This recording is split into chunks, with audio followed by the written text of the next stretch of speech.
ভালো চাল চলন, ভালো আচরণ নিয়ে আমরা এক গুরুত্বপূর্ণ সংক্ষিপ্ত তথ্যবহুল বিবরণের চেষ্টা করব ইনশাআল্লাহুল আজিজ।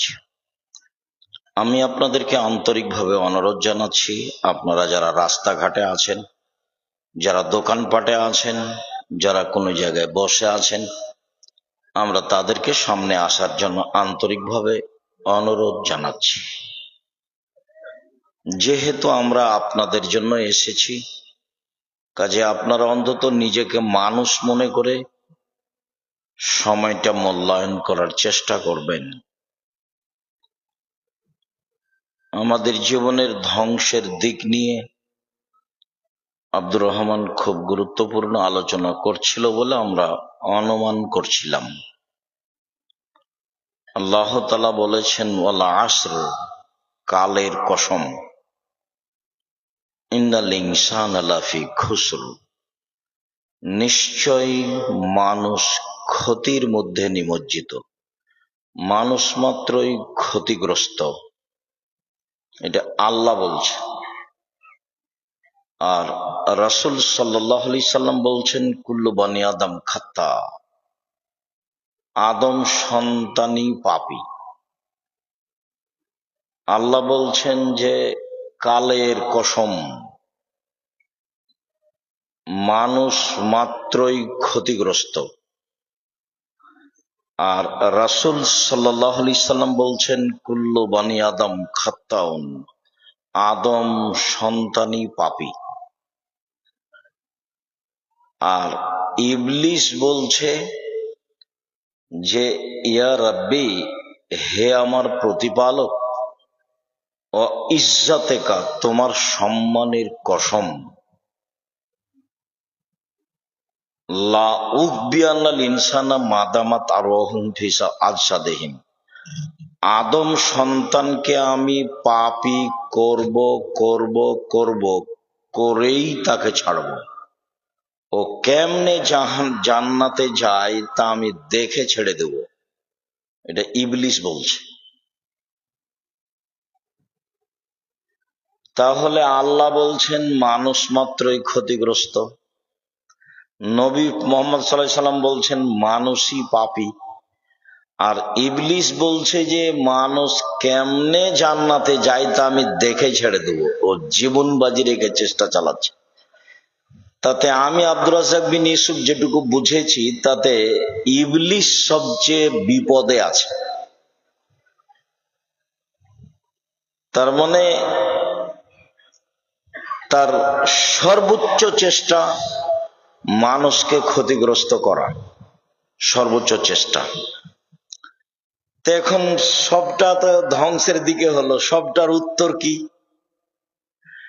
আল্লাহ বলছেন যে ইল্লাল্লাযীনা আমানু ওয়া আমিলুস সলিহাত, তবে যারা ঈমান আনলো, পড়াশোনা করলো, আমিলুস সলিহাত, আর সৎ আমল করলো।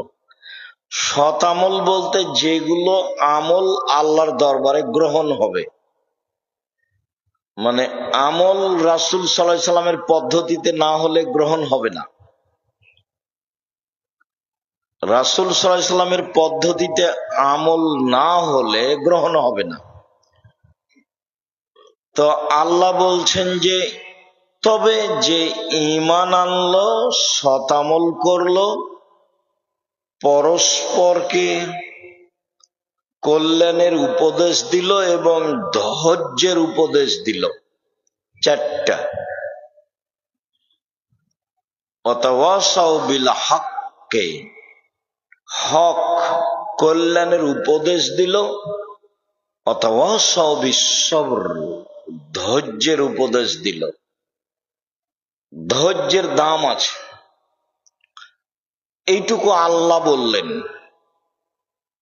প্রথমে বললেন মানুষ মাত্রই ক্ষতিগ্রস্ত, তবে ওরা নয়, যারা ঈমান আনলো, সৎ আমল করলো, পরস্পরে হকের উপদেশ দিল আর ধৈর্যের উপদেশ দিল, এ পর্যন্ত আল্লাহ বললেন। এবার মুহাম্মদ সাল্লাল্লাহু আলাইহি সাল্লাম বলছেন যে আদম সন্তানই পাপী। উত্তর কি? খায়রুল খাত্তাইনা তাওয়াবুন, তবে সবচেয়ে উত্তম পাপী যে পাপ করার পরে বলে আস্তাগফিরুল্লাহ ওয়া আতুবু ইলাইহি, আমার ভুল হয়েছে ক্ষমা কর। আদম সন্তানই পাপী। উত্তম পাপীকে যে বলে আমার ভুল হয়েছে ক্ষমা করো। তো ইবলিস তো বলছে যে আমি আদম সন্তানকে জাহান্নামে নিয়ে যাবই, এটা আবারও আল্লাহর সামনাসামনি বলছে।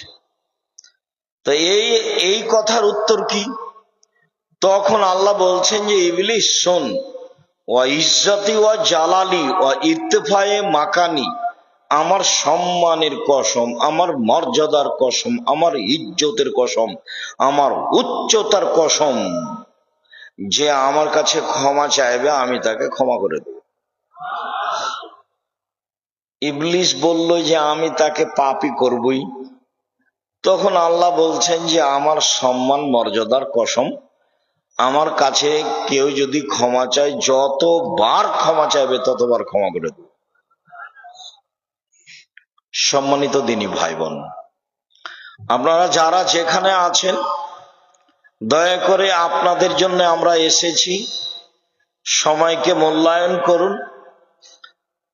যারা আসেননি তারাই যে সফল তা নয়,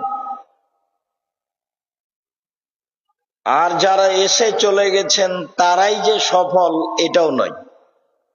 কেন আসেননি আর কেন চলে গেলেন এ উত্তর আমার কাছে নেই।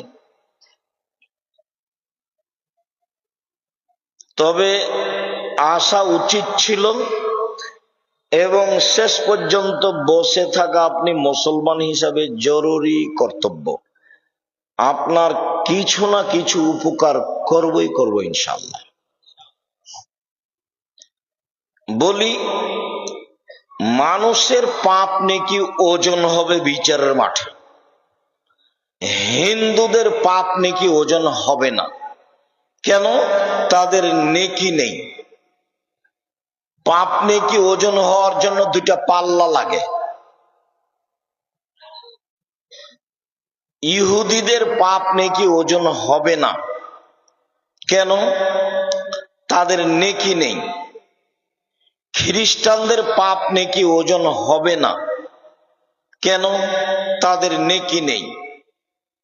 শিয়াদের পাপ নেকি ওজন হবে না। কেন? তাদের নেকি নেই। কাদিয়ানীদের পাপ নেকি ওজন হবে না। কেন? তাদের নেকি নেই। এইভাবে যারা আকীদায় মার খেয়ে গেছে তাদের পাপ নেকি ওজন হবে না। আল্লাহ তাআলা বলছেন, ফালা নুকিমু লাহু ইয়াউমাল কিয়ামাতি ওয়াজনা, বিচারের মাঠে আমি তাদের পাপ নেকি ওজন করব না। এই ছেলে ঝাংঝাং করে উঠে যাচ্ছে কেন? আপনার সামনে দিয়ে দেখতে পান না? যাবে কেন? তার কি প্রয়োজন? সম্মানিত দিনী ভাই বোন, আপনারা যে যেখানে আছেন দয়া করে একটু অল্প সময় ধীর স্থির হন। আমি বহুদিন বলেছি যে আমি আব্দুল্লাহ বিন ফজল রাহিমাহুল্লাহ নই যে আমি ভোর পর্যন্ত বক্তব্য দিব। উনি শুরু করলে ফজর সালাত পর্যন্ত কথা বলতেন। যারা দেখেছেন তাদের বিবরণ, আমি বাস্তব বক্তব্য শুনিনি। যখন তিনি মারা যান তখন আমি ইন্ডিয়ায়, তবে আমি তার কথার গতি শুনেছি, কি গতিতে তিনি বলতেন। মানে বলার গতিটা এমন ছিল যে মানুষ তার প্রয়োজনীয় পেশাব পায়খানাটা ভুলে যেত। এক খেয়ালে চেয়ে থাকতে থাকতেই সকাল হয়ে গেছে, কেউ বুঝতে পারতেন না কে কোন অবস্থায় আছে। সম্মানিত দিনী ভাই বোন, আল্লাহ তাআলা বলছেন মানুষের পাপ নেকি ওজন হবে। ফাআম্মা মান খাফফাত মাওয়াজিনুহু ফাউম্মুহু হাবিয়া, যার নেকির পাল্লা হালকা হবে তার থাকার জায়গা হবে অতীব গভীর গহ্বর হাবিয়া। অমা আদরাকা মা হিয়া, মুহাম্মদ সাল্লাল্লাহু আলাইহি সাল্লাম বলতে পারেন গভীর গহ্বর হাবিয়া নামক জাহান্নামটি কি? আমি বলি নারুন হামিয়া, তা হচ্ছে জ্বলন্ত উত্তপ্ত আগুন। فأما من ثقلت موازينه فهو في عيشة راضية, আর যার নেকির পাল্লা ভারী হবে তার থাকার জায়গা হবে অতীব সুখ স্বাচ্ছন্দ্যময় জান্নাত। তাহলে মানুষের পাপ নেকি ওজন হবে, এ কথা আল্লাহ বলছে। আবার বলছেন এক শ্রেণীর মানুষের পাপ নেকি ওজন করব না। ইউখাযু বিন নাওয়াসি ওয়াল আকদাম, তাদের মুখের সামনের দিক এবং পা ধরে জাহান্নামে নিক্ষেপ করা হবে, তাদের বিচার আচার নেই। তাহলে মূল কথা কি? বিচারের মাঠে নেকির পাল্লায় সবচেয়ে যেটা ভারী নেকি হিসাবে চাপানো হবে সেটা হলো ভালো চালচলনের নেকি। ইবাদতের জগতে সবচেয়ে ভারী নেকি সদাচরণের নেকি। ইবাদতের জগতে সবচেয়ে ভিন্ন ধরনের ব্যতিক্রম বিরল ইবাদত সালাত, নামাজ। এই ইবাদত মানুষের সাথে আপোষ করে না, অন্যান্য ইবাদত করে। সালাত মানুষের সাথে আপোষ করে না। আপোষ মানে হজ একটা ফরজ বিধান, আপনি বলছেন যে আমি এবছর যাব না, সামনেবার যাব, ঠিক আছে যান, অথচ ফরজ বিধান, এই যে আপোষ। যাকাত ফরজ বিধান, আপনি বলছেন যে আমি 2 মাস আগেই দিব, দেন।